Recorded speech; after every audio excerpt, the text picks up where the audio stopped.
ఆశ్చర్యకరుడైన మా తండ్రి మీకు వందనాలు స్తుతులు ప్రభా. ఇలాంటి కాల శ్రమలో ఆయన నీకులో జ్ఞాపకం చేస్తుంది తండ్రి. అయా ఇదిగో ప్రభా నీకు కనిపించబడుతున్న ప్రభా మీకు వందనాలు. పరిశుద్ధాత్మ దేవ మీకు వందనాలు స్తుతులు ప్రభా. ఈ గుడికి తండ్రి ఆదరణ మీరు ప్రభా మీ ఆత్మను శ్రమించి మీ నామానికి గొప్పమై తెచ్చుకోవాలి. యేసయ్య ఘనమైన నామమున అడిగి వేడుకుంటున్నాము తండ్రి. ఆమేన్. ఆశిస్తూ దేవుని సన్నిధికి వచ్చి జరుగుతున్నారు. బాగున్నారా? అలా చాలా కాలం తర్వాత ఈ యొక్క సంపూర్ణ రాత్రి ప్రారంభంలోనికి వచ్చాం. అవును కదండి, చాలా కాలం అయింది.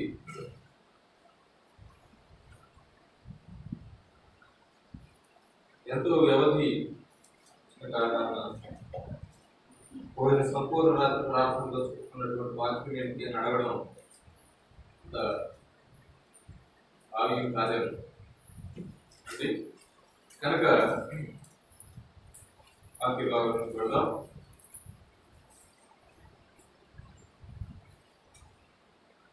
చూడండి, రోమిలకు రాసినటువంటి పత్రిక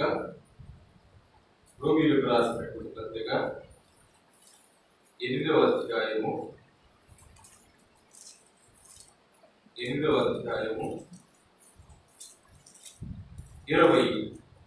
వచనం నుండి 26వ వచనాన్ని చదువుకుందాం. ఒక వచనమే. అటువలే ఆత్మయు మన బలహీనతను చూసి సహాయం చేస్తున్నాడు. ఎలయనగా మనము యుక్తముగా ఎలాగో ప్రార్థన చేయవలనో మనకు తెలియదు అని ఉచ్చరింప సఖ్యము కాని మూలుగులతో ఆ ఆత్మ తానే మన పక్షముగా విజ్ఞాపనము చేయించున్నాడు. దేవునికి స్తోత్రాలు. హల్లెలూయా, హల్లెలూయా, హల్లెలూయా.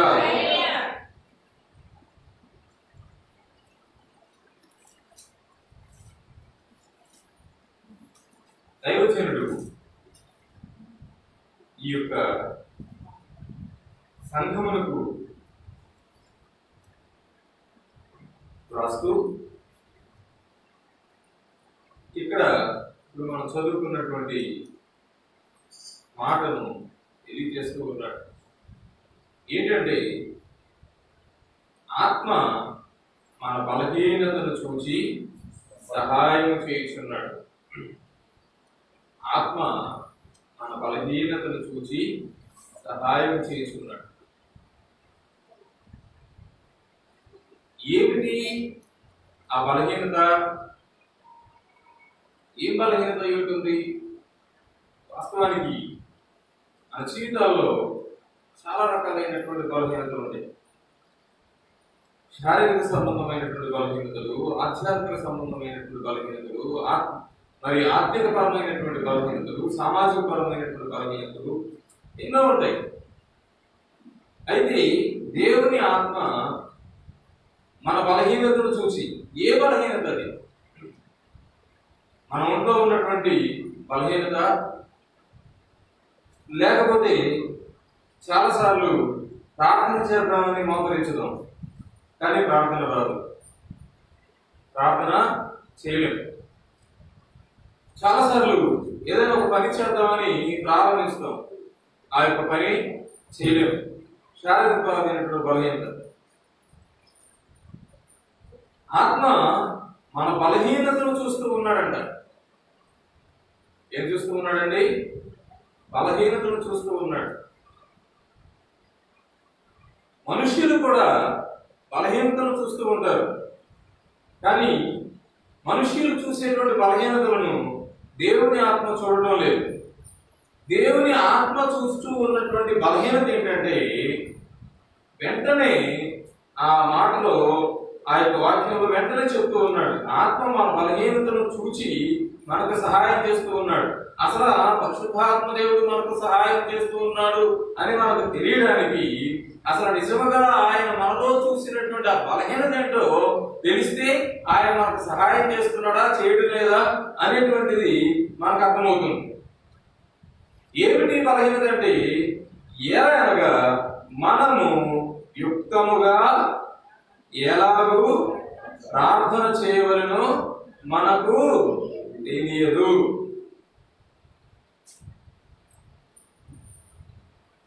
ఎలాగూ యుక్తముగా ప్రార్థన ఎలా చేయాలో, యుక్తముగా అంటే దేవునికి అంగీకారయుక్తముగా, చాలా జ్ఞానముగా, దేవుని సన్నిధిలో దేవుడు మన ప్రార్థన వినేలాగా చాలా తెలివిగా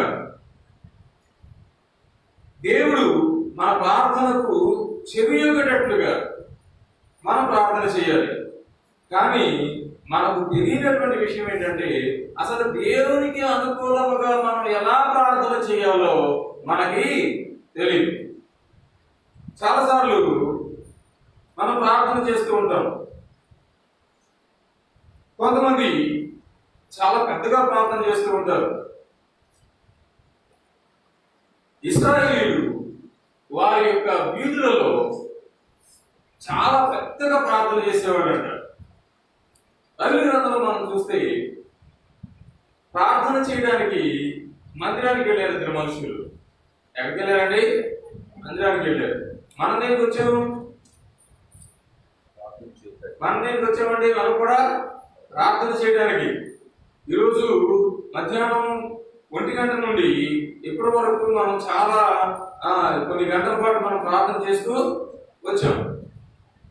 ఇప్పుడు కూడా ఈ యొక్క వాక్యం అయిపోయిన తర్వాత మరి కొన్ని గంటల పాటు మనం ప్రార్థన చేయాలి.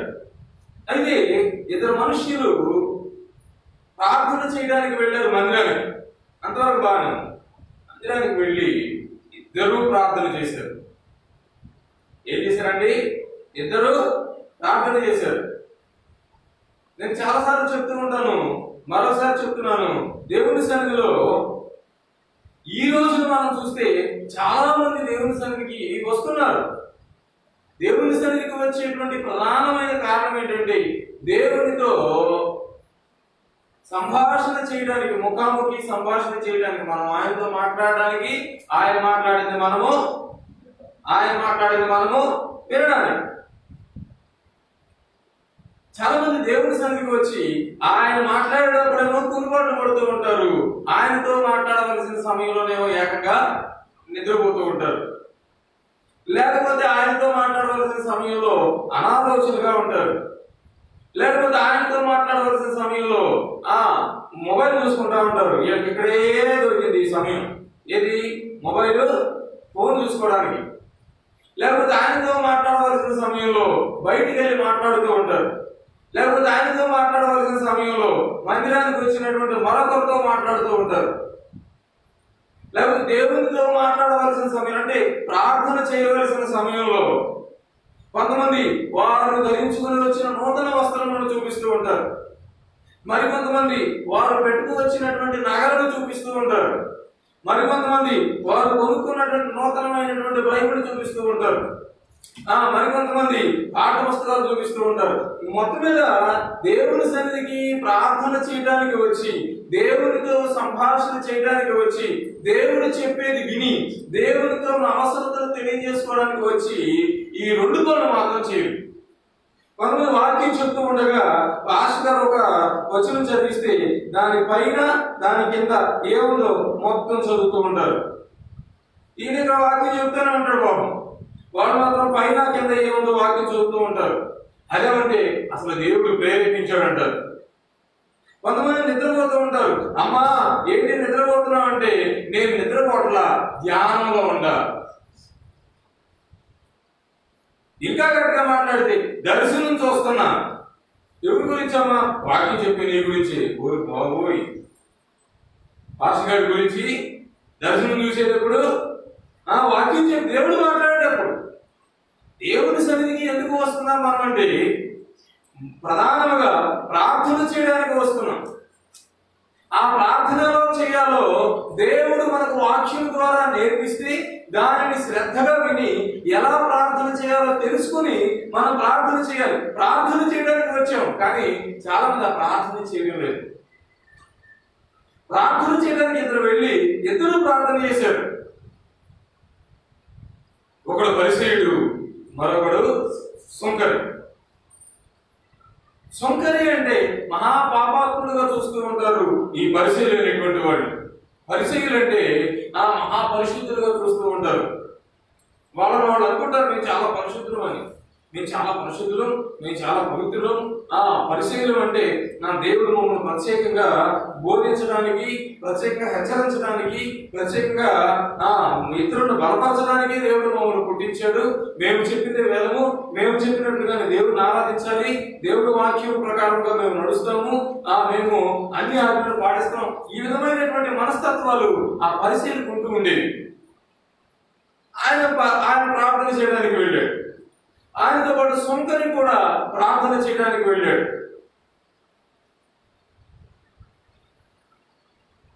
సుంకరి ప్రార్థన చేస్తున్నాడు, పరిసయ్యుడు ప్రార్థన చేస్తున్నాడు. దేవుడు ఎవరి ప్రార్థన ఆలకించాడు? ఏమండి? సుంకరి ప్రార్థన. అదేంటండి?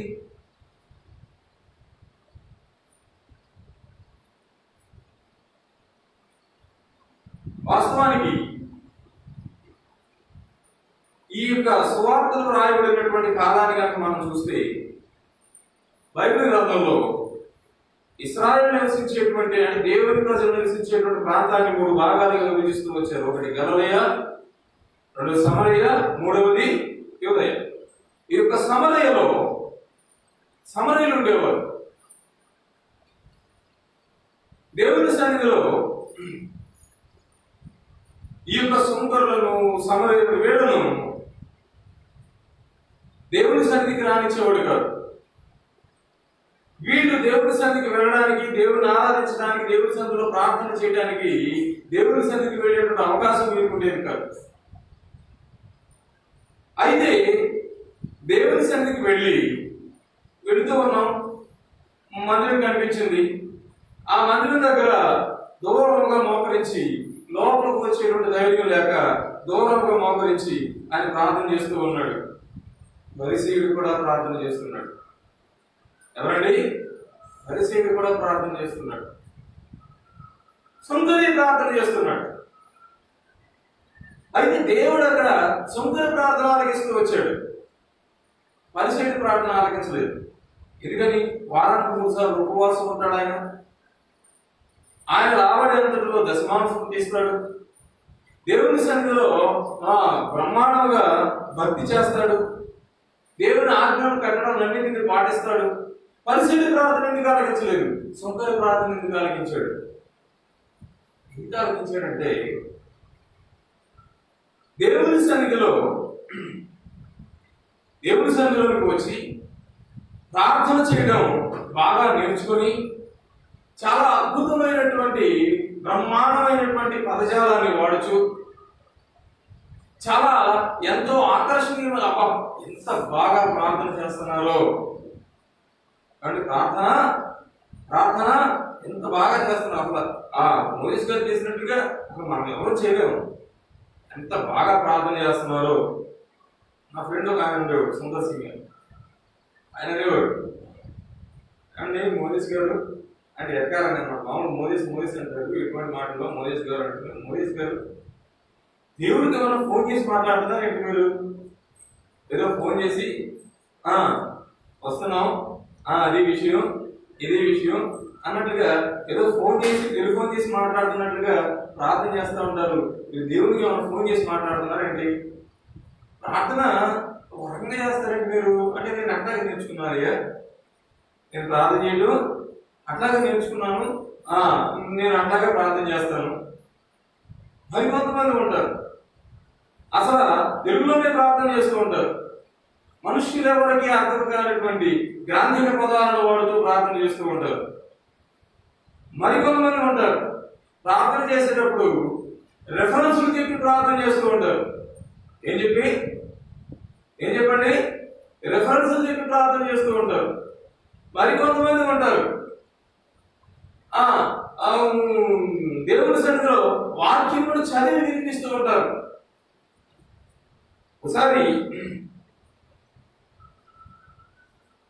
ఒక పాస్టర్ గారు వచ్చారు, మీటింగ్ జరుగుతుంది, ఆయన వాక్యం చెప్పి వెళ్ళిపోతున్నారు. ఆయన వాక్యం చెప్పగానే ఆయనకి అర్జెంట్ పనుందని వెళ్తూ ఉన్నారు. బాగాలన్నీ బయట కట్టున్నాయి, చాలా దూరం వరకు ఈ వాక్యం వినిపిస్తూ ఉంది. మరొక పాస్టర్ గారికి సమయం ఇచ్చారు. ఆ పాస్టర్ గారు వచ్చి, అయ్యా నీ దాసులైన వాళ్ళు వాళ్ళ పోతే ఇతరులు వినాలనుకుంటారు, కానీ ఇతరుల వాక్యం మాత్రం వాడు వినాలని ఎవరి కోసం చేస్తున్నాడు? ఆయన ప్రార్థన చేస్తున్నాడు. ఏం చేస్తున్నాడండి? ప్రార్థన చేస్తున్నాడు. కానీ నిజంగా ప్రార్థన చేస్తున్నాడా అంటే ఆయన చెప్పి వెళ్ళిపోవాలా అంటే ఆయన బోధ మాత్రం కూర్చుని వినాలి, మా బోధ మాత్రం ఆయన వినడు. ఆయన మహాపెద్ద జ్ఞానవంతుడు, మేమే పనికి రానోడు అని. అయ్యా కొంతమంది వారి వాక్యం ఇతరులు వినాలనుకుంటారు, కానీ వాక్యం వినేటువంటి మనస్సు వారికి ఆయనకు ఉన్నటువంటి పని ఏదో ఆయనకు ఉంది. పాపం ఆయన హడావుడి ఏదో ఆయనకి ఉంది, ఆయన హడావుడిగా వెళుతుంది. నిజంగా ఈయనకున్నంత గొప్ప పాస్టర్ గారు అయితే తర్వాత చివరిలో ఇస్తారు వాక్యానికి. పెద్ద పాస్టర్ గారు అందరికీ కాస్తంత వాక్యం తెలిసి బాగా వాక్యం చెప్తారు. పాస్టర్ గారు అనుభవజ్ఞుడు, నా గొప్ప పాస్టర్ గారు అనుకున్న వాళ్ళందరికీ జనాలు నిద్రపోయేటప్పుడే ఇస్తారు. జనాలు మెలుపుగా ఉన్నప్పుడు అందరూ చిన్న చిన్న వాళ్ళు అందరూ మాట్లాడేసి పెద్ద పాస్టర్ గారికి నిద్రపోయేటప్పుడే ఇస్తారు. ఎందుకు మీరు పెద్ద పాస్టర్ గారు కదా, మీరు చెప్పే వాక్యం ఎవరికి అర్థం కాదు కదా, వాళ్ళు నిద్రపోతే ఏముంది, మెలుగుగా ఉంటే ఏముంది, మీరు చెప్పుకోండి, మీకు గంట చెప్పుకుంటారు, 4 నిమిషాలు చెప్పుకుంటారు, చివరిలో ఇస్తారు.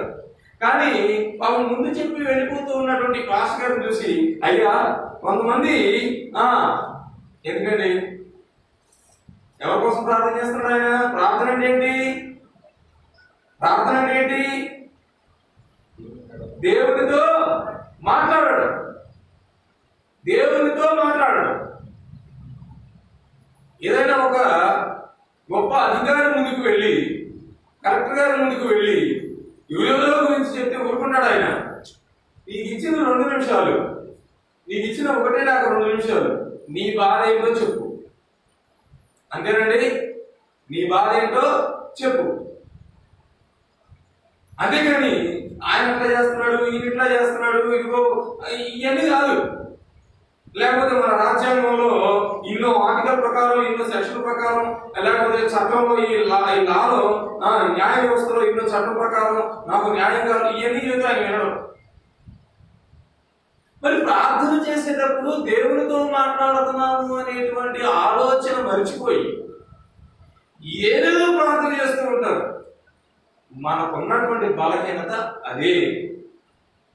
మనకున్నటువంటి బలహీనత ఏంటండి? అది ప్రార్థన చేయడానికి మందిరానికి వెళ్ళినటువంటి పరిశీలి ప్రార్థన దేవుని ఎందుకు ఆలకించలేదు, సంకర ప్రార్థన ఎందుకు ఆలకించాడంటే వెళ్ళిన దగ్గర నుండి ఆకాశం వైపు చేతులు చాచి, అయ్యా నేను నీ సన్నిధిలో ఎంత భక్తి పరునో తెలుసు నీకు, వారానికి 3 సార్లు నేను ఉపవాసం ఉంటాను, నేను అన్ని విషయాల్లో నీ ఆజ్ఞలు పాటిస్తూ ఉంటాను, కొద్దిమేరలోను కరివేపాకులో కూడా దశమాంతం ఇస్తాను. ఎట్లండి? మంచిదే. యేసుప్రభు అన్నాడు, వాటిని చేస్తూ వీటిని చేయండి. వీటిని చేస్తూ దశమాంసం తీసేటువంటి అలవాటు మంచిది, తీయండి. కానీ వాటిని చేస్తూ మిగిలిన విషయాలు కూడా నేర్చుకోండి. ఏమిటా మిగిలిన విషయాలు? పరిశీలన ప్రార్థన ఎందుకు ఆలకించలేదు? వారానికి 3 సార్లు ఉపవాసం ఉండేటువంటి పరిశీలన ప్రార్థన, ప్రతి విషయంలో దశమాంసం తీసేటువంటి పరిశీలన ప్రార్థన, చిన్న వయస్సు నుండి దేవుని ఆజ్ఞలను పాటించేటువంటి పరిశీలన ప్రార్థన దేవుడు ఎందుకు ఆలకించలేదంటే అసలు ప్రార్థన చేయటం ఎలాగో వారికి ఈ పరిశీలనలో ఉన్నటువంటి బలహీనత ఏంటంటే, ఈనాటి క్రైస్తవ సమాజంలో ఉన్నటువంటి బలహీనత ఏంటంటే, ఆత్మ మనలో ఉన్నటువంటి ఆత్మ మన యొక్క మనలో ఉన్న చూస్తూ ఉన్నటువంటి ఆత్మ చూస్తూ ఉన్నటువంటి మనలో ఆ బలహీనత ఏంటంటే, యుక్తముగా ఎలాగ ప్రార్థన చేయాలో మనకు తెలియదు. అందరూ ఒప్పుకోవాల్సింది. అప్పుడే దేవుని సన్నిధికి వచ్చిన వాళ్ళు, ఏదో అవసరం నుండి దేవుని సన్నిధికి వచ్చిన వాళ్ళు మోకరించిన దగ్గర నుండి ఏడుస్తూనే ఉంటారు, చీరుతూనే ఉంటారు, కుళ్ళి కుళ్ళి ఎక్కి ఎక్కి ఏడుస్తూనే ఉంటారు.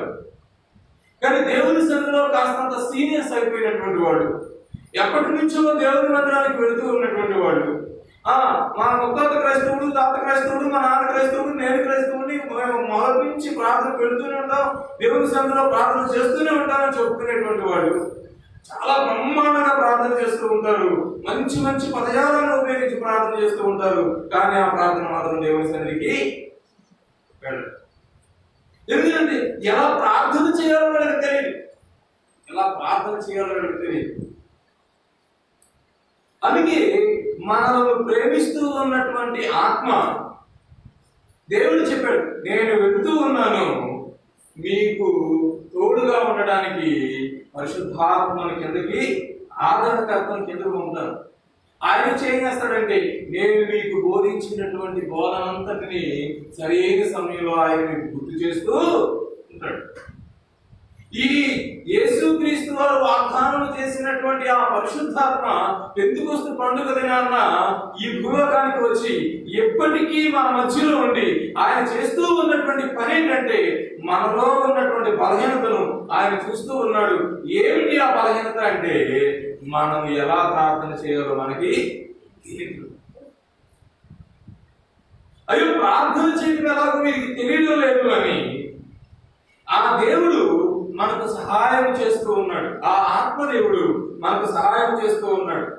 మన బలహీనతను గ్రహించి ప్రార్థన చేయడం ఎలాగో మర్చిపోయారు, ప్రార్థన చేయడం ఎలాగో తెలియలేదు, ప్రార్థన చేయడం ఎలాగో తెలియడం లేదు అని ఆ బలహీనతను గ్రహించి గమనించి తానే మన పక్షముగా విజ్ఞాపనము చేయుచున్నాడు. గమనించి అది చివరికండి, అది చివరికి ఉచ్చరింప సఖ్యము కానీ ఎలా ప్రార్థన చేయాలో మనకి తెలియదు. అదే మన బలహీనత. ప్రార్థన ఎలా చేయాలో మనకి తెలియదు. మనలో ఉన్న బలహీనత ఏంటి? అదే మన బలహీనత. ప్రార్థన ఎలా చేయాలో తెలియదు, అదే మన బలహీనత. ఆ బలహీనతను తెలుసుకొని ఆ విషయంలో మనం బలపరచడానికి ఏం చేస్తూ ఉన్నాడంటే, ఉత్సరింప సఖ్యము కానీ మూలుగులతో ఆ ఆత్మ తానే మన పక్షముగా విజ్ఞాపన చేస్తూ ఉన్నాడు. దేవునికి స్తోత్రాలు. హల్లెలూయా, హల్లెలూయా, హల్లెలూయా. ఆత్మ తానే మన పక్షముగా విజ్ఞాపన చేస్తూ ఉన్నాడంట. తానే మన పక్షంగా విజ్ఞాపన చేస్తూ ఉన్నప్పుడు ఇక మనం చేయాల్సిన అవసరం ఏం లేదు. అంతే కదండి. అనే మన పక్షంగా విజ్ఞాపన చేస్తూ ఉన్నప్పుడు ఇక మనం ప్రార్థన చేయాల్సిన అవసరం ఏమీ లేదు. అంతేనా? కాదే, ఇది కాదే. నేను అక్కడ ఉన్నది ఉచ్చరింప సఖ్యము కానీ మూలుగులతో ఆ ఆత్మ తానే మన పక్షముగా, ఆ ఆత్మ తానే మన పక్షముగా విజ్ఞాపన చేయించు ఉన్నాడు. మన తరపున మనం చేయవలసిన ప్రార్థన చేస్తూ ఉన్నాడు. అంటే మనం ప్రార్థన చేయనవసరం లేదు. అవునా కాదా? ఇదైతే కాదు, ఏదో ఒక దీనిలో అంటే దీనిలో ఏదో ఉంది. మొత్తం మీద అది కూడా చెప్పుకుందాం. అసలు ప్రార్థన ఎలా చేయాలి? ఆత్మ మన తరపున ఉండి చేసే ప్రార్థన ఎలా ఉంది? ఆ ఆత్మ తానే మన పక్షంగా విజ్ఞాపన చేస్తూ ఉన్నాడు. ఎలా? ఈ మాట గురించి నేను చెప్పాలనుకుంటున్నాను. ఎలా విజ్ఞాపన చేస్తూ ఉన్నాడు? ఉచ్చరింప సఖ్యము కానీ మూలుగులతో. ఎలా విజ్ఞాపన చేస్తూ ఉన్నాడండి? పరిశుద్ధాత్మ దేవుడు మనకు ఆదరణకర్తగా ఉండి, మనకు తోడుగా ఉండి, దేవుడు చెప్పినటువంటి దేవుడి యొక్క మాటలన్నింటినీ మనకు గుర్తు చేస్తూ, మన బలహీనతల యందు మనల్ని బలపరిచేటువంటి ఆ పరిశుద్ధాత్మ దేవుడు మనలో ఉన్నటువంటి బలహీనతను తెలుసుకొని ఆ యొక్క బలహీనత నుండి మనం విడిపించాలని, మనం ఎక్కడైతే బలహీనమో అక్కడే మనం బలపరచాలని. అవునా కదండి? మనం ఎక్కడైతే బలహీనమో అక్కడే మనం బలపరచాలని. ఎక్కడ బలహీనమో మనము చేసేటువంటి ప్రార్థన మనం ఎలా చేస్తున్నామో మనకు తెలియదు కనుక, మనం చేసే ప్రార్థన ఎలా చేస్తున్నామో మనకు తెలియదు కనుక ఆత్మ తానే ప్రార్థన చేస్తున్నాడు. మన తరపు నుండి మన పక్షముగా తానే ప్రార్థన చేస్తూ ఉన్నాడు, తానే విజ్ఞాపన చేస్తూ ఉన్నాడు. ఎలా విజ్ఞాపన చేస్తూ ఉన్నాడు? ఎలాగండి? ఉచ్చరింప సఖ్యము కానీ ఉచ్చరింప సఖ్యము కానీ మూలుగులతో. ఈ రోమపత్రిక రాసినటువంటి పౌలు గారు మహా గొప్ప జ్ఞానం ఉంటాయి. ఉచ్చరింప సఖ్యము కానీ మూలుగులతో ఆత్మ మన పక్షముగా విజ్ఞాపన చేస్తూ ఉన్నప్పుడు మరి మనమేం చేయాలి? అసలు ఉచ్చరింప సఖ్యము కానటువంటి మూలుగులతో ఈ పరిశుద్ధాత్మ దేవుడు ఎక్కడైనా ప్రార్థన చేశాడా? యేసుక్రీస్తు వారు ప్రార్థన చేశాడు. అవునా కదా? అవునా కదా? మిమ్మల్ని మేల్కొల్పాలి. యేసుక్రీస్తు వారు ప్రార్థన చేశారు. భూలోకానికి వచ్చి చాలా మంది భక్తులు ప్రార్థన చేశారు. కానీ పరిశుద్ధాత్మ దేవుడు ఎక్కడ ప్రార్థన చేశాడు? మేడగదిలో ప్రార్థన చేశాడా? మేడగదిలో దిగి వచ్చాడు ఆయన. కానీ ఆయన చేసిన ప్రార్థన మనకి ఎక్కడ కనిపిస్తుందా? ఆయన దిగి వచ్చాడు సరే, ఆయన చేసిన ప్రార్థన మనకు ఎక్కడ కనిపించదు. కానీ ఇక్కడ మనం చూస్తే మన తరపున ఆయన విజ్ఞాపన చేస్తూ ఉన్నాడంట. ఎట్లా? ఉచ్చరింప సఖ్యము కానీ మూలుగులతో విజ్ఞాపన చేస్తూ ఉన్నాడంట. మరి ఆత్మ చేసిన విజ్ఞాపన మనకు ఎక్కడ కనిపించడం లేదు కదా.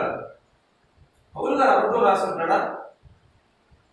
పౌలు గారు రాసినటువంటి మాట అబద్ధమై ఉంటాయా?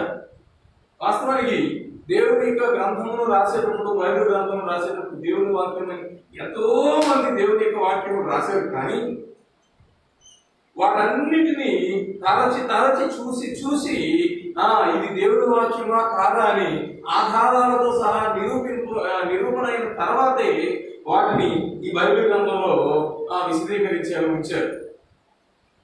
అయితే ఈ మాట కూడా ఈ బైబిల్ గ్రంథంలో రాయబడి ఉన్నది అంటే ఖచ్చితంగా ఆత్మ మనుష్యుల కోసము ఉచ్చరింప సఖ్యము కాని మూలుగులతో మనుష్యుల తరపున ప్రార్థన చేసి ఉంటాడు పరిశుద్ధాత్మ దేవుడు. అయితే ఎక్కడ చేశాడు? పరిశుద్ధాత్మ దేవుడు చేసినటువంటి మూలుగులేంటి అది మనం చూద్దాం. పరిశుద్ధాత్మ దేవుడు తానే మన పక్షముగా విజ్ఞాపన చేయించి ఉన్నప్పుడు ఖచ్చితంగా ఆయన స్వతహాగా స్వయంగా యేసుక్రీస్తు వారి వలె ఒక ప్రత్యేకమైనటువంటి రూపమును ధరించుకొని ఆయన ప్రార్థన చేయడు. కానీ మనము దేవుని సన్నిధిలో మోకరించినప్పుడు ఆయన బిడ్డల ఆత్మతో ఆయన మమేకమై ఆ పరిశుద్ధాత్మను పొందినటువంటి బిడ్డలు నిజమైనటువంటి ఆ భారములు కలిగి వారు చేస్తూ ఉంటారు ప్రార్థన. ఎలాగంటే ఉచ్చరింప సఖ్యము కానీ మూలుగులు, ఉచ్చరింప సఖ్యము కానీ మూలుగులు.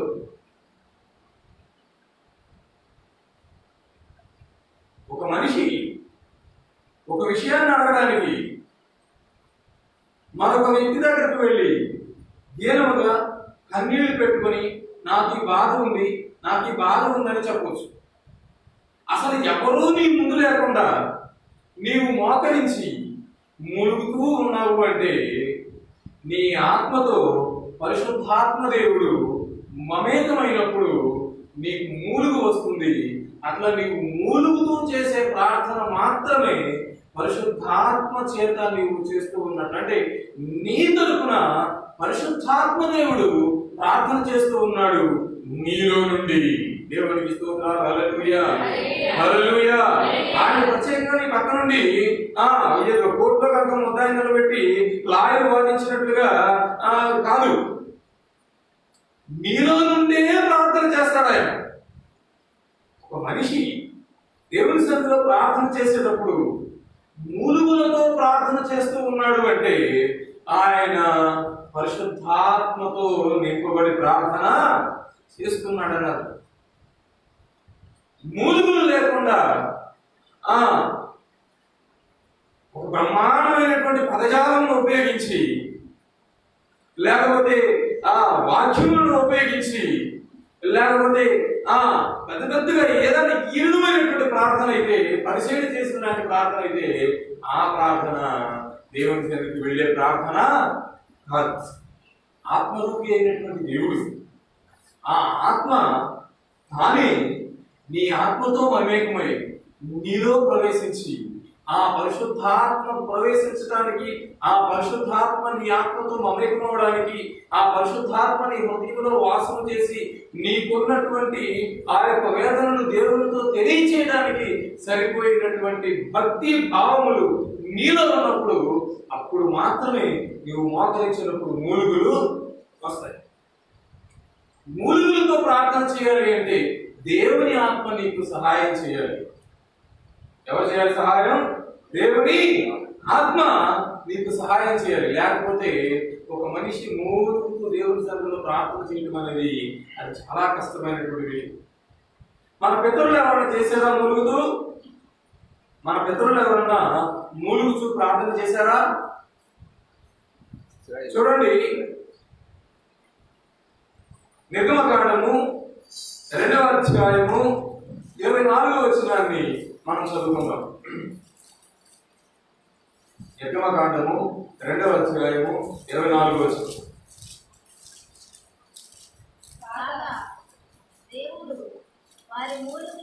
కాగా దేవుడు వారి మూలుగులు విని అబ్రహాము, ఇస్సాకు, యాకోబులతో తాను చేసిన నిబంధనను జ్ఞాపకం చేసుకొని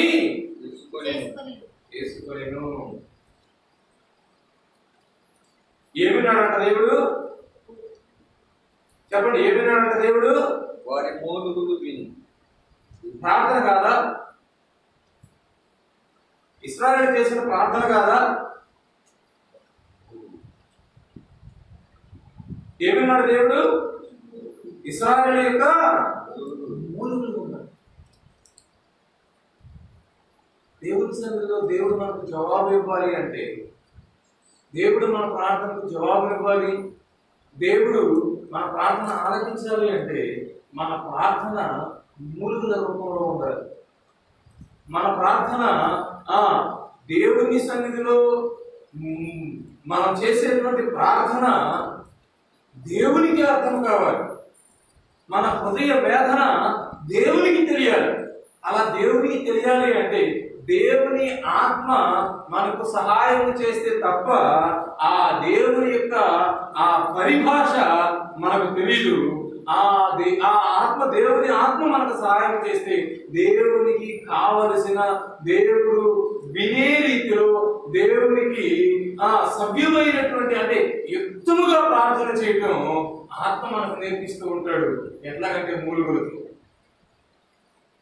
ఒక మనిషి దేవుని సన్నిధిలో మోకరించి ప్రార్థన చేస్తూనే ఉంటారు, కానీ ఏమి వినపడదు. మూలుగు మాత్రం వినపడుతుంది, ఏడుపు మాత్రం వినపడుతుంది. ముందు కొంచెం పెద్దగా వినపడుతుంది, తర్వాత బాగా చిన్నగా వినపడుతుంది. అసలు ఏం ప్రార్థన చేస్తున్నారో ఏంటో ఎవరికి అర్థం కాదు, మూలుగుతూ ఉంటారు. ఆ ప్రార్థన వింటాడు దేవుడు. మోకరించి నీవు చేసేటువంటి మూలుగు దేవుడు వింటాడు.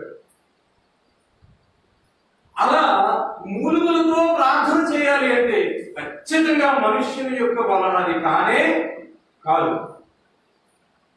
దేవుని ఆత్మ నీకు సహాయం చేస్తేనే మనిషి అనేటువంటి వాళ్ళు మూలుగులతో ప్రార్థన చేస్తారు. ఆ మూలుగులు మాత్రమే దేవుడు వింటాడు. ఇశ్రాయేలీయులు దాదాపుగా 430 సంవత్సరాలు దాస్యంలో ఉన్నటువంటి ఇశ్రాయేలీయులను విడిపించింది వారు మూలుగుతూ చేసిన ప్రార్థన. దేవునికి స్తోత్రాలు. హల్లెలూయా, హల్లెలూయా, హల్లెలూయా. ఆ తర్వాత మరి కొంతమంది ప్రార్థన చేస్తూ వచ్చారు. చూడండి, ఏబు గ్రంథము 23వ అధ్యాయం 2వ వచనం. ఏబు గ్రంథము 23వ అధ్యాయము 2వ వచనం. నేటి వరకు నేను మరలిడుచు తిరుగుబాటు చేయుచున్నాను. నా వ్యాధి నా మూలుగుల కంటే భారముగానున్నది. ఏం చేస్తూ ఉన్నారంటే ఏబు గారు కొన్ని సార్లు దేవుని సన్నిధిలో ఏడుస్తూనే ప్రార్థన చేస్తాం, మూలుగుతూనే ప్రార్థన చేస్తాం. కానీ మనిషి కొన్ని సార్లు దేవుని మీద ఏబు గారు ఏం చేస్తున్నారండి? ఏం చేస్తున్నారు ఏబు గారు దేవుని మీద? మరలిడుచు అక్కడ పూర్తి చేస్తున్నారు. మరలిడుచు ఏం చేస్తున్నారు? తిరుగుబాటు చేయుచున్నాడు. ఏమండి, మూలుగుతూ బతిమాలుకుంటూ ఏడుస్తూ తిరుగుబాటు చేస్తారా? నేను మొరలిడుచు తిరుగుబాటు చేయుచున్నాడు. ఏబు గారు మూలుగుచు మొరలిడుచు తిరుగుబాటు చేయగలిగాడంట. నిజంగా మనిషికి అది సాధ్యమేనా అండి? నిజంగా ఏడ్చేటప్పుడు కూడా దేవుని సన్నిధిలో తిరుగుబాటు చేస్తామా? ఏడ్చేటప్పుడు దేవుని సన్నిధిలో తిరుగుబాటు చేస్తే అది దేవుడు వింటాడా? అది దేవుడు వింటాడా? ఏం కాదు. చాలా తప్పుపడు, యథార్థవంతుడు, న్యాయవంతుడు, దేవుని భయభక్తి కలిగిన వాడు. ఈ మాటలన్నీ ఏబు గారి గురించి మరొక మనిషి చెప్పాలా? ఎవరు చెప్పారు మరి? ఎవరు చెప్పారు? స్వయంగా దేవుడే చెప్పాడు. ఎవరితో? లోక విరోధి అయిన సాతానుతో, అపవాదితో. అసలు నువ్వు ఇక్కడికి ఎలా వచ్చావు అంటే ఇటు అటు తిరుగుతూ వచ్చాను అన్నాడు. సరే, ఇటు అటు తిరగడం అంటే ఇక్కడ మాట అక్కడ, అక్కడ మాట ఇక్కడ చెప్పుకుంటూ వస్తారు దేవుని సన్నిధికి వచ్చేటువంటి వాళ్ళు కూడా. సరే, వచ్చారు. వచ్చిన తర్వాత అపవాదితో స్వతహాగా దేవుడు చెప్తూ ఉన్నాడు. ఏమనంటే, నా భక్తుడని ఏమని చూసావా? అతడు నా సన్నిధిలో మహా యథార్థవంతుడు. ఒకసారి చదువుతారా? ఆ మాట్లాడి చాలా ఇష్టం. ఎందుకంటే దేవుడు స్వతహాగా దేవుడే ఏబు గారి గురించి చెప్పినటువంటి మాటలు. ఏబు గ్రంథం 1వ అధ్యాయము 8వ వచనం. ఏబు గ్రంథం 1వ అధ్యాయం 8వ వచనం. దినములు శుభదినములని 1వ అధ్యాయం 8వ వచనం. ఏబు గ్రంథం 1వ అధ్యాయం 8వ వచనం. అందుకు యెహోవా నీవు నా సేవకుడైన ఏబు సంగతి ఆలోచించుకువా? అతడు ఎవరు చెప్తున్నారు ఈ మాటలో? చెప్పాలండి. ఈ మాట ఎవరు చెప్తున్నారు? దేవుడే స్వయంగా మాట్లాడుతూ ఉన్నాడు. ఏమని? నా సేవకుడైన ఏబు యథార్థవంతుడు, న్యాయవంతుడు, దేవుని యందు భయభక్తులు కలిగి చెడుతనలను విసర్జించిన వాడు, భూమి మీద అతని వంటి వాడు ఎవరిస్తున్నారు ఈ సాక్ష్యాన్ని? స్వయంగా దేవుడు. ఇక కాదనడానికి ఎవరికి అధికారము లేదు.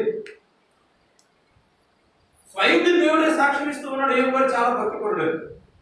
అటువంటి ఏబు గారు దేవుని మీద, ఏ దేవుడైతే ఈయన గురించి మంచి సాక్ష్యం ఇచ్చాడో ఆ దేవుని మీద తిరుగుబాటు చేస్తూ ఉన్నాడు. ఏ విధంగా? నేను మొరలిడుచు తిరుగుబాటు చేయుచున్నాను. దేవుని సన్నిధిలో ప్రార్థన చేసేటప్పుడు కూడా ఒక్కొక్కసారి చాలా అధికారంతో కూడినటువంటి ప్రార్థన చేస్తూ ఉంటాం. నాకెందుకు ఇలా జరిగింది? నేనెందుకు ఇన్ని ప్రార్థన చేస్తే, ఇంత భక్తి చేస్తే ఇంత శ్రమ నాకు వచ్చింది? ఏముగా యొక్క ఉద్దేశం ఏంటంటే, దేవుడే గ్రహించినప్పుడు ఆయన భక్తి గురించి ఆయనకు తెలుసు కదా. అందుకని ఆయన మనసులో ఒక ఆలోచన ఉండేది, నేను భక్తిపరుడైతే ఏముగాడు అయితే భక్తిపరుడు అయితే దేవుని సన్నిధిలో మోకరించి దేవుని సన్నిధిలో ప్రార్థన చేసేటప్పుడు దేవుని మీద తిరుగుబాటు చేస్తావు. భక్తిపరుడు అయితే దేవుడే సాక్ష్యం ఇస్తే ఇచ్చి ఉండొచ్చు. యథార్థవంతుడు అయితే నీకు శ్రమ రాకూడదా, కష్టం రాకూడదా, ఇరుకు రాకూడదా, ఇబ్బందులు, నేను ఇంత భక్తి చేస్తూ ఉన్నాను, ఇంత గొప్ప నేను భయభక్తి కలిగి ఉన్నాను, ఇంత గొప్ప న్యాయవంతుని, అసలు నేను భూమి మీద ఉన్నటువంటి మనుషులందరికంటే భక్తి చేస్తూ ఉన్నాను, నేను చేయగలిగిన ప్రతి భక్తి విధానాన్ని అనుసరిస్తూ ఉన్నాను, కానీ నాకెందుకు ఈ పరిస్థితి వచ్చిందని ఏబు గారు దేవుని సన్నిధిలో మొరపెట్టుచు, ఈ మాట గమనించాలి, మొరపెట్టుచు తిరుగుబాటు చేసి దేవుని సన్నిధిలో నిజముగా భక్తి చేసే వాళ్ళకి ఏ కష్టాలు రావాలా, వస్తే వాళ్ళు ఖచ్చితంగా ఎలాగ మాట్లాడాలా,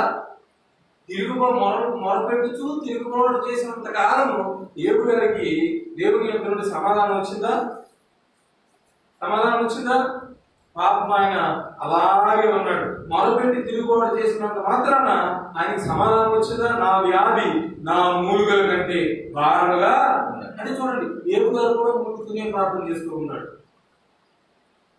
ఏబు గారు ఎందుకు మూలుగుతూ ఉన్నాడంటే ఆయనకు ఉన్నటువంటి బాధను బట్టి, ఆయనకు ఉన్నటువంటి కష్టమును బట్టి. 10 మంది బిడ్డలు ఒకేసారి చనిపోయారు. అంతకంటే దారుణమైనటువంటి దుఃఖము ఒక మనిషి జీవితంలో మరొక లేదు. ఈ ఆస్తి పాత్రలు ఇల్లు వారికి మొత్తం పోయినాయి, తీసి పక్కన పెట్టేసి అవన్నీ చిన్నవే. ఈ దుఃఖంతో పోతుంది 10 మంది కూడా వారి కుటుంబాలతో సహా చనిపోయారు. 10 మంది బిడ్డలు ఒకేసారి చనిపోయి 10 మంది బిడ్డలు చనిపోయారనేటువంటి వార్తలు పడింది. ఆ మీదట ఆయనకు ఒంట్లో ఆరోగ్యం ఏమి లేదు. ఒళ్ళంతా కూడా ఒక రకమైనటువంటి కుష్ఠవ్యాధితో కూడినటువంటి గజ్జి వచ్చింది. దానిని గోకోవడానికి చెల్లపెట్టి తీసుకొని దిగుకుంటూ ఉన్నాడు. ఆయన చీము కాలుతూ నీసు వాసన కొడుతూ ఆ టైంలో ఎంత ప్రార్థన చేసి ఉంటాడో ఆయన చేసిన ప్రార్థన ఎంత డెప్త్గా ఉంటుందో. 10 మంది పిల్లలను పోగొట్టుకున్నటువంటి ఒక మనిషి దేవుని సన్నిధిలో ప్రార్థన చేస్తూ ఉంటే తన భార్య వచ్చి పక్కన మోకరించకపోయినా కనీసం దూరంగా మోకరించి ప్రార్థన చేయవలసిన దానికి బదులుగా ఏమి చేస్తావు అయ్యా ప్రార్థన, ఇంకేమి చేస్తావు ప్రార్థన, మూర్ఖుడాగా దేవునిని దూషించి చచ్చిపో, కుండు మీద కాకి పడవడం అంటే ఇదే అని. ఇంత దారుణమైనటువంటి పరిస్థితుల్లో ఏమో ఉన్నప్పుడు ఆయన కూడా మూలుగుతూ ఉన్నాడు.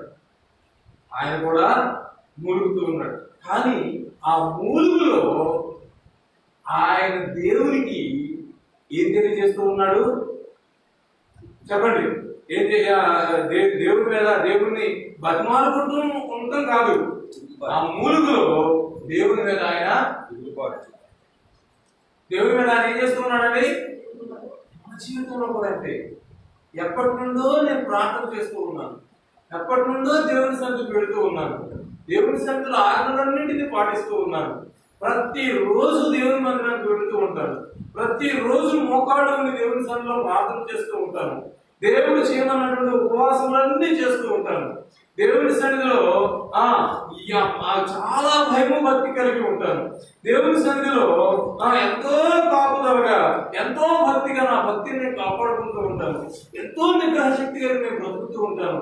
అయినప్పటికీ నాకు ఎందుకు వచ్చింది ప్రభువా ఈ యొక్క కష్టం అని దేవుని సన్నిధిలో చేసే తిరుగుబాటు కూడా మురుగులతో కూడినదే అయి ఉంటుంది. కానీ మనం ఎంత భక్తి పరులమై, ఎంత కాలం నుంచి భక్తి చేస్తూ ఉన్నా, ఎంత కాలం నుంచి ప్రార్థన చేస్తూ ఉన్నా, దేవుని సన్నిధిలోకి వెళ్ళి మనకు ఉన్నటువంటి బాధను బట్టి మనం ఏడుస్తూ మూలుగుతూ ఉన్నా, ఎంత కాడకి దేవునిని మనము బ్రతిమాలుకునేవారిగానే ఉండాలి. దేవునికి స్తోత్రాలు. హల్లెలూయా, హల్లెలూయా, హల్లెలూయా. స్వయంగా దేవుని చేత సాక్ష్యం పొందినటువంటి ఏబు గారు సైతమే దేవుని సన్నిధిలో ఏడుస్తూ మూలుగుతూ ఆయన తిరుగుబాట ధిక్కార స్వరం వినిపించినప్పుడు దేవుడు చూస్తూనే మోకరించింది మొదలు దేవుని మీద పోట్లాడడం ప్రారంభిస్తే ఆ దేవుని యొద్ద నుండి మనకు ఏ విధమైనటువంటి జవాబు?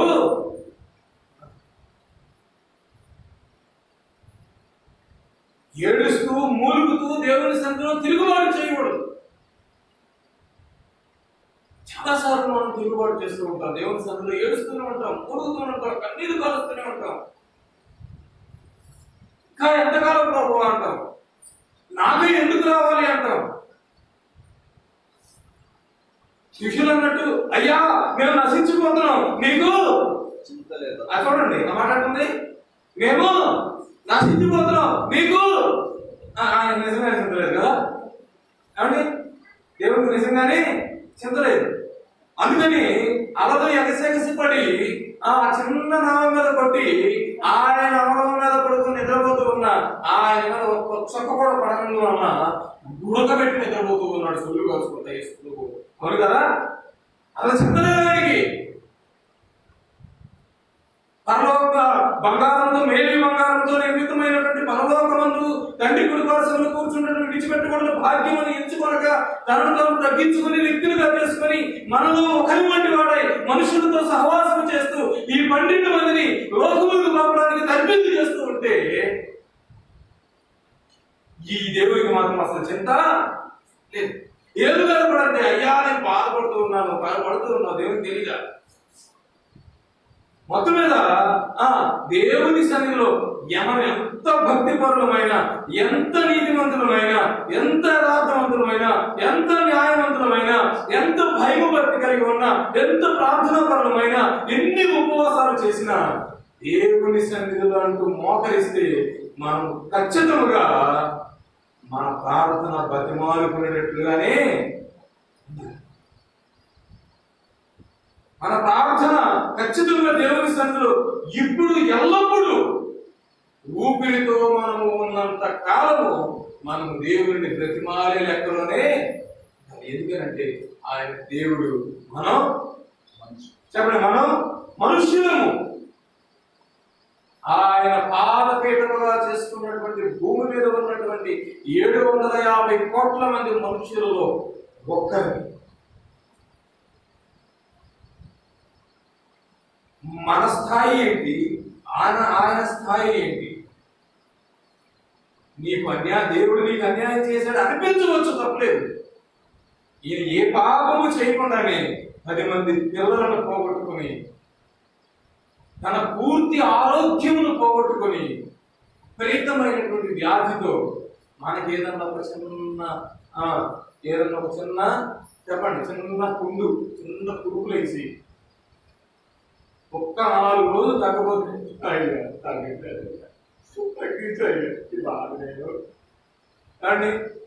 మనకి ఏం అవలా? మీకు అర్థమవుతుందా? అది ఏం అవలా. ఏడు దానికి ఒళ్ళంతా విపరీతమైనటువంటి పుండ్లతో గజ్జితో సీముగారుతూ ఉంటే ఆ దురదను తట్టుకోలేక ఆయన చిల్లబెరుకు పట్టుకుని గీకుతూ ఉన్నాడు. ఒక్కరు వచ్చి ఆ నీసువాసన కారణంగా సిద్ధం డైరెక్ట్ గా నాకేస్తూ ఉంటే ఆ బాధను భరించలేక 10 మంది బిడ్డలను పోగొట్టుకున్నటువంటి ఆ వేదనను తట్టుకోలేక నేను చేసిన తప్పేంటి, నాకు ఎందుకు ఇంత భయానకమైనటువంటి పరిస్థితిని కల్పించేవు అని దేవుని సన్నిధిలో ఏడుస్తూనే మూలుగుతూనే బ్రతిమాలవలసిన దానికి బదులుగా ఆయన చేసిన పని ఏంటండి? చెప్పండి, ఆయన చేసిన పని ఏంటి? దేవుడిని ప్రశ్నిస్తూ ఉన్నాడు. ఇంకోటంటే అక్కడ చేసేది ఏముంది, నాకెందుకు వచ్చింది, నేను చేసిన తప్పేంటి ఎగురుతూ ఉన్నాడు దేవుడు. నేను ఏమి చేసినా నాకు ఇది కలిగిందని దేవుడిని ప్రశ్నిస్తూ ఉన్నాడు, ఎగురుతూ ఉన్నాడు. ఆ ప్రార్థన దేవునికి ఆ ప్రార్థన దేవునికి నచ్చదు. దేవునికి నచ్చేదల్లా ఏంటంటే మనము చేసేటువంటి మూలుగులతో కూడిన ప్రార్థన మాత్రమే. మరొక ఆయన దేవుని సన్నిధిలో మూలుగుతూ వచ్చాడు. చూడండి, కీర్తనల గ్రంథము 6వ కీర్తన 6వ వచనం. కీర్తనల గ్రంథము 6వ కీర్తన 6వ వచనం. నేను మూలుగుచు అలసి ఉన్నాను.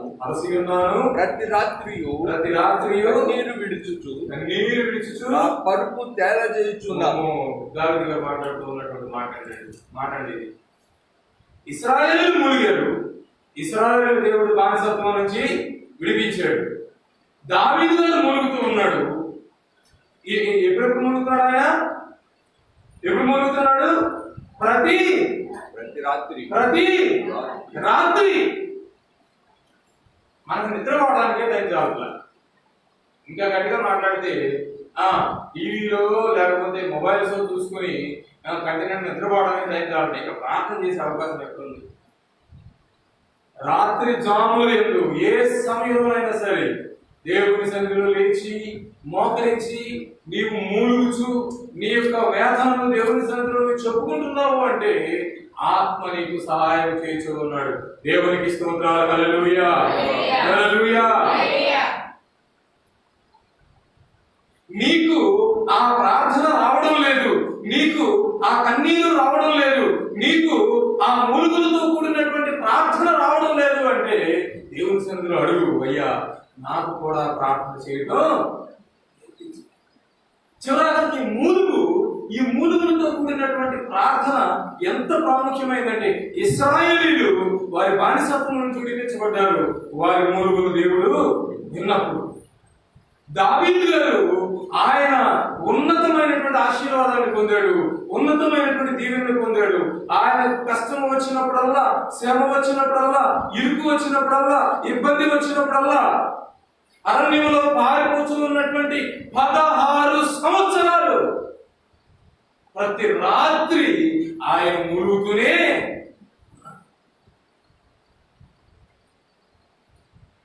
నీ కుమారుని నేను చంపేస్తాను అని దేవుడు చెప్పిన తర్వాత 7 రోజులు ఆయన మురుగుతూనే. ఎలా మురుగుతున్నాడంటే ఆయన కార్చిన కన్నీటికి ఆయన పరుపు ఎలా చేయొచ్చు? పరుపు తేలిపోతుందా? నిజంగా నీ కన్నీళ్ళు వస్తాయా? మనిషిలో నుంచి మనిషి మొత్తంలో ఉండేది 7 లీటర్లు లేకపోతే 8 లీటర్ల రక్తం అండి, అంతే. సరే 8 లీటర్ల రక్తం అనుకున్నాం సఫిషియెంట్ గా, పరిపూర్ణంగా మంచి ఆరోగ్యవంతుడు దావీదు గారు 8 లీటర్ల రక్తం అనుకున్నాం. దానిలో 80% వాటరే ఉంటుంది. 8 లీటర్లో 80% అంటే 6 లీటర్లు. బాడీలో ఉన్నటువంటి నీరు మొత్తం కారిపోయిన 6 లీటర్లే. 6 లీటర్లకే పరుపు తేలిపోద్దా? కాబట్టి 6 లీటర్లు అంటే 12 లోటాలు. బిందె అన్న నిండిద్దా సగం? బింది కడవ 6 లీటర్లు. మరి అయ్యగారు ఏంటి? నేను మూలుగుచు నా కన్నీటితో నా పరుపును ఇప్పుడు దేవుని సన్నిధిలో మోకరించి మునిగేటువంటి వారికి ఒక అనుభవం ఉంటుంది. అది అందరికీ అట్లా ఎప్పుడైనా దేవుని సన్నిధిలో మోకరించి ప్రార్థన చేయడం, మూలగడం, అలా ఏడుస్తూ కన్నీరు కారుస్తూ వేదన చెందుతూ ప్రార్థన చేసేటువంటి ప్రతి ఒక్కరికి ఈ విషయం అర్థమవుతుంది. ఏంటంటే మోకరించి ప్రార్థన చేయడం ప్రారంభించిన తర్వాత, కన్నీరు కార్చడం ప్రారంభించిన తర్వాత, ఏడ్చి ప్రార్థన చేయడం ప్రారంభించిన తర్వాత కొద్దిసేపటికి కళ్ళు నీళ్లు ఆగిపోతాయి, ముక్కమడి కూడా ఆగిపోద్ది, ముఖం వెళ్ళిపోద్ది. కానీ మనసులో మాత్రం వేదన పోదు, మనసులో మాత్రం ఆ మూలుగు పోదు. ఏడ్చినంతసేపు కన్నీళ్లు కారవు. అట్లా ఏడ్చి ఈయనలో ఉన్నటువంటి కన్నీళ్ళు మొత్తం ఇంకిపోయి, ఈయనలో ఉన్నటువంటి కన్నీళ్ళన్నీ బయటకు వచ్చేసి, ఇక నేను ఏడ్చినంతసేపు కనుక ప్రార్థన ప్రారంభించినప్పుడు, నేను మూలగడం ప్రారంభించినప్పుడు, ఏడవడం ప్రారంభించినప్పుడు ఎన్ని కన్నీళ్ళు ఎందుకు వచ్చినాయో అన్ని కన్నీళ్లు నేను ప్రార్థన చేసినంతసేపు కనుక వచ్చి ఉంటే నా పరుపు ఏరిపోయి ఉండేది. ఊరికి దావీదు గారు గొర్రెలు కాసేవాడు రాజు అయ్యాడు, గొర్రెలు కాసేవాడు రాజు. ఊరికి అవుతాడా? ఎవరి ఊరికి అవుతాడా?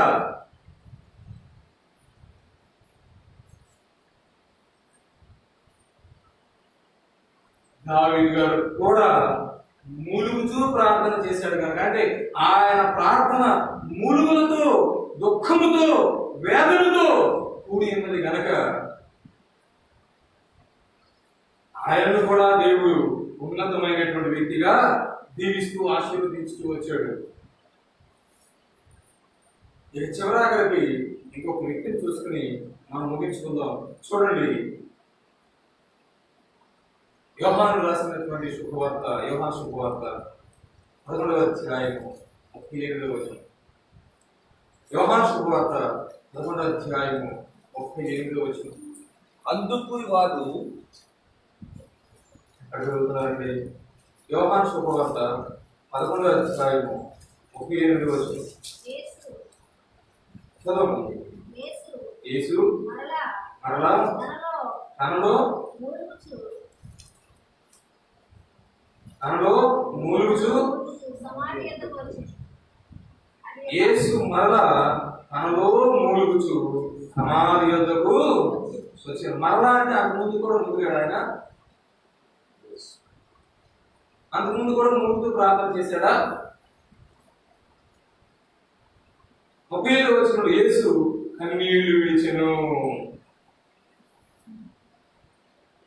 ఆ తర్వాత ఇప్పుడు మనం చూస్తే ఆయన తనలో మరలా మూలుగుచు సమాధి యొద్దకు వచ్చెను.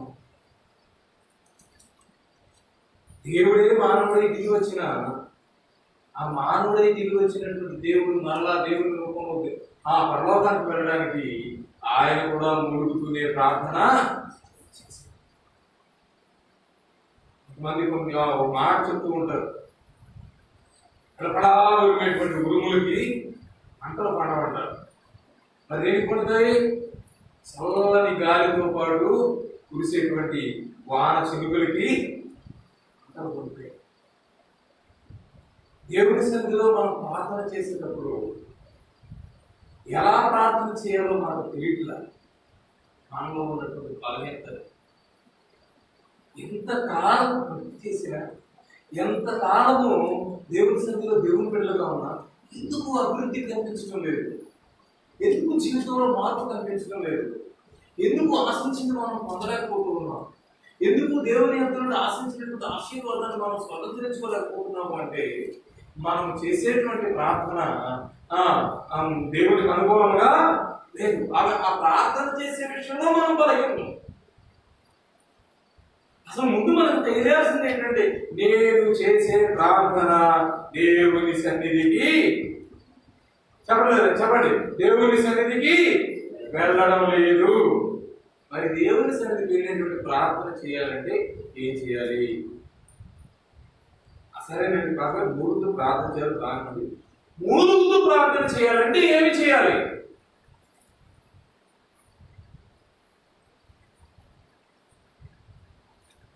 ఇలాంటి విశ్వాసులు నాలాంటి మహా తెలుగు గారు మాస్టర్ గారు అడిగారు, మాస్టర్ గారు ఇట్లాగే యోచిస్తూ ప్రార్థన చేయాలంటే ఏం చేయాలి? ఏముందమ్మా, గోడ వైపు తిరిగి మోకాళ్ళు నుండి ప్రార్థన చేయడం ప్రారంభించు.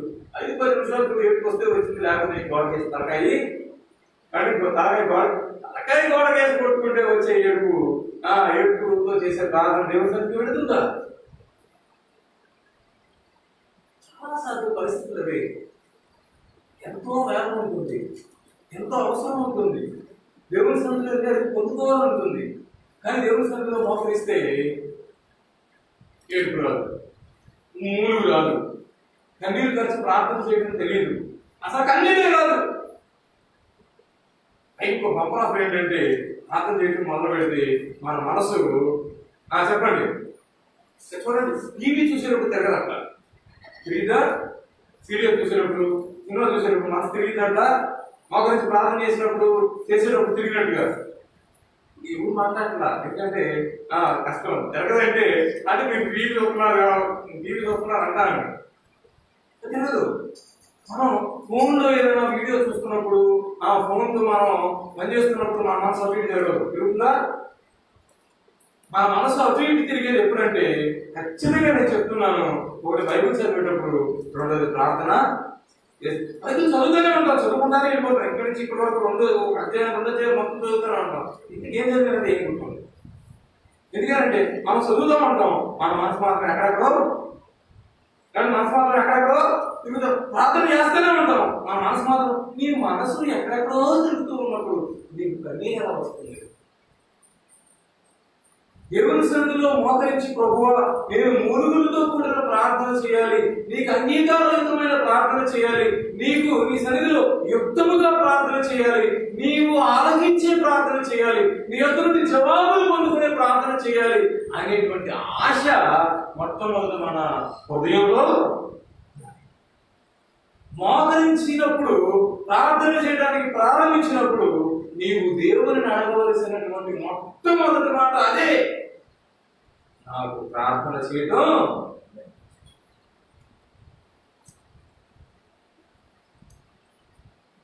నాకు ప్రార్థన చేయడం నేర్పించు, ప్రార్థన చేయడం నేర్పించు, ప్రార్థన చేయడం నేర్పించు. ఒక 10 నిమిషాలు చేసాం, మళ్ళీ గట్టిగా కన్నీరు కలిసి ప్రార్థన చేయాలనుకుంటాం, కన్నీరు రాదు. అక్కడ కన్నీరు 10 నిమిషాలు చాలేదు, ఇంకొక అరగంట చేసాం, ఇంకొక గంట చేసాం, ఏమైంది? ఒక రోజు చేయాల్సిన 2.5 గంటల ప్రార్థన, అయ్యా ప్రార్థన చేయడం నేర్పించయ్యా, నాకు వేదన నా హృదయంలో కలిగించయ్యా, నా అవసరతల గురించి కన్నీరు విడిచి ప్రార్థన చేయడం నాకు నేర్పించయ్యా. ఎందుకంటే కన్నీరు విడిచి మూలుగులతో చేసే ప్రార్థనే వింటావు. ఈ రోజు నేను 6 గంటలు ప్రార్థన చేశాను. ఎవరి కోసం? గొంతు ఎండిపోయింది, 7 లీటర్లు నీళ్ళు తాగా. 6 గంటలు ప్రార్థన చేసి 7 లీటర్లు నీళ్లు తాగితే దేవుని సన్నిధికి వెళ్ళిందా ప్రార్థన? దేవుడు విన్నాడా? దేవుడు తినని ప్రార్థన 6 గంటలు చేస్తే ఏంటి, 26 గంటలు చేస్తే ఏంటి? దేవుని సన్నిధిలో మోకరించినప్పుడు, దేవుని సన్నిధిలో మోకరించినప్పుడు నీ హృదయము అన్నావలే దేవుని ఎదుట, దేవుని పాదాల ఎదుట కొండను కుమ్మరించినట్లుగా ఆయన పాదాల మీద కుమ్మరించి కన్నీటితో మూలుగులతో దేవుని సన్నిధిలో నీవు 30 నిమిషాలు ప్రార్థన చేసిన, లేదు 3 నిమిషాలే ప్రార్థన చేసిన, ఆ ప్రార్థన దేవుని సింహాసనంలో పిలిచివేస్తుంది. ఇశ్రాయేలు చేశారు ప్రార్థన, మూలుగుతూ ప్రార్థన. దావీదు గారు చేశాడు అదే విధమైన ప్రార్థన. ఆఖరికి మానవ రూపంలో వచ్చినటువంటి యేసుక్రీస్తు వారు కూడా మూలుగుతూనే, ఆయన మూలుగుతూనే, కన్నీరు విడుచుతూనే, మూలుగుతూనే ప్రార్థన చేశాడు ఆయన. మనము కన్నీరు లేకుండా, వేదన లేకుండా, ఆ భారం లేకుండా, దేవుని సన్నిధిలో ఆ యొక్క మొర మూలుగు అనేది లేకుండా పొడి మాటలతో ఎంతో ప్రావీణ్యం కలిగినటువంటి పదజాలను ఉపయోగించి కూసేపు ఇంగ్లీష్లోను, కూసేపు హిందీలోను, కూసేపు తెలుగులోను, కూసేపు గ్రాంధికంలోను, కూసేపు సంస్కృతంలోను, కూసేపు ఎవరికి అర్థం కాని భాషలోను అందరూ వినేటటువంటి ఏ ఉపయోగము లేనే దేవుని సన్నిధిలో చేసే ప్రార్థన. మనకు ఉన్నటువంటి బలహీనత ఏంటంటే మనకు తెలియదు. ఎలా ప్రార్థన చేయాలో, కాబట్టి ఎలా ప్రార్థన చేయాలో మనకున్న బలహీనత ఏంటి? మనకున్న బలహీనత ఏంటండి? ఎలా ప్రార్థన చేయాలో ఒప్పుకోవడం నాకు అందరూ ప్రార్థన చేస్తున్నారు, అది రాదు. మరి నాకు ప్రార్థన చేయడం రాదు, ఇప్పటికీ రాదు. 2 గంటలు అడిగితే ప్రార్థన చేయడం నేర్పించాలని 2 గంటలు అడిగితే 2 నిమిషాలు ప్రార్థన చేయగలుగుతాను. దేవుడిని ప్రార్థన ఏ ప్రార్థన అండి? ఏ ప్రార్థన అండి? దేవుడికి వినే ప్రార్థన, దేవుని సన్నిధికి వెళ్ళే ప్రార్థన. ఏది కావాలన్నా మనం దేవుడిని అడిగి దేవుని ఎదురు పొందుకోవటమే. అయ్యా నా కొడుకు దెయ్యం పట్టింది అయ్యా, నీ శిష్యుల దగ్గర తీసుకెళ్ళావయ్యా, ఆ అవ్వగలదయ్యా, కనీసం నువ్వన్నా వదిలించగలవా? నీ వల్ల అవుతుంది దెయ్యాలు వదిలించడం, నువ్వన్నా నాకు సహాయం చేస్తావా? ఎప్పుడు వదలదు, ఎక్కడ నాకు అసలు ఎక్కడ పనవలేదు. భూలోపలి అసాధ్యమైన విషయం ప్రార్థన కూడా అంతే. మోకరించడానికి కన్నీరు కార్చి చేసే ప్రార్థన అసాధ్యమైన విషయం. ఎందుకంటే ఏదైనా లోటు ఉంటే ప్రార్థన వస్తుంది, కడుపు నిండా ఉంటే ప్రార్థన ఎట్లా వస్తుంది? ఒకవేళ కడుపు ఖాళీగా ఉన్నా నీరసం వస్తుంది, కన్నీటితో కూడిన ప్రార్థన మాత్రం రాదు. ఆయన అంటున్నాడు నాకు ఎక్కడ వదలలేదు, నువ్వన్నా వదిలించగలవా అంటే యేసు అంటున్నాడు, నేను వదిలిస్తాను కానీ నీలో నీలో అపనమ్మకం రాకుండా చూసుకోండి. వెంటనే మహా తెలివిగా పెద్ద మనిషి ఏమంటారు తెలుసా? ఏమంటున్నాడండి?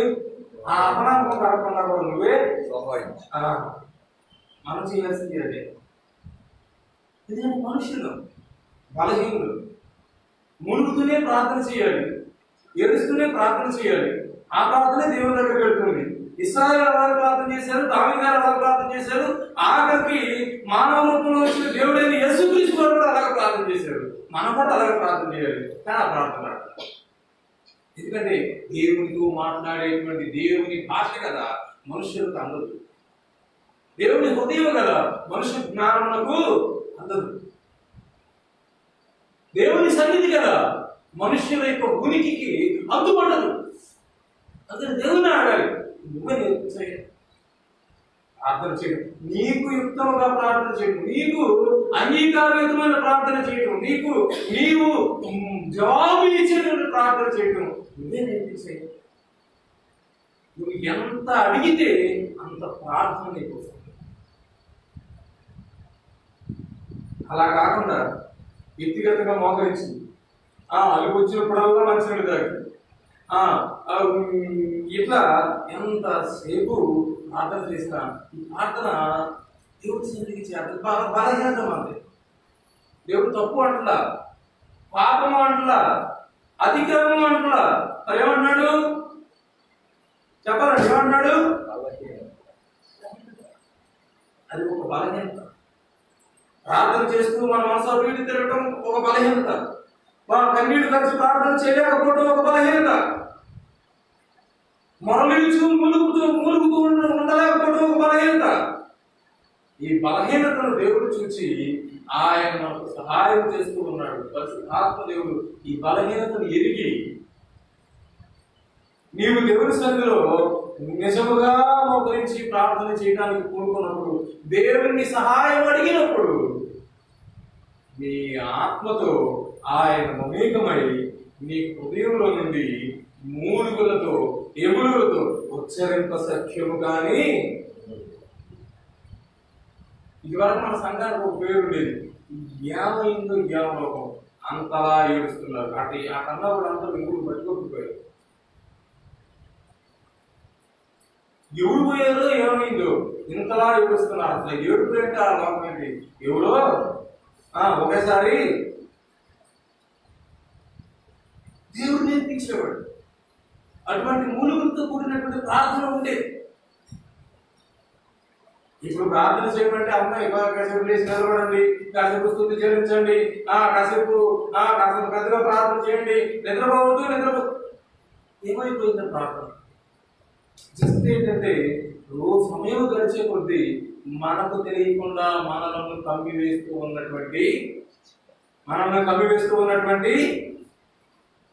బలహీనత ఏంటంటే అది బలహీనత. మనలో క్షమించుతూ ఉన్నటువంటి ప్రార్థన లేవి. సహాయం చేయడానికి పరిశుద్ధాత్మ దేవుడు సిద్ధంగా ఉన్నాడు. మనం అడిగితే దేవుడు మనకు సహాయం చేస్తాడు.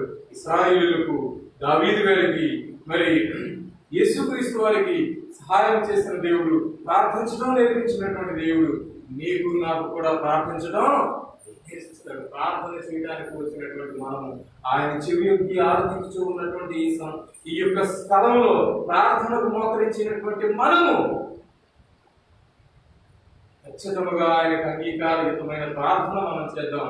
ఆయన ఇద్దరు నుండి ఉన్నతమైనటువంటి జవాబులు పొందుకుందాం. దేవుడి కొద్ది మాట మనందరికీ దీవించుగాక.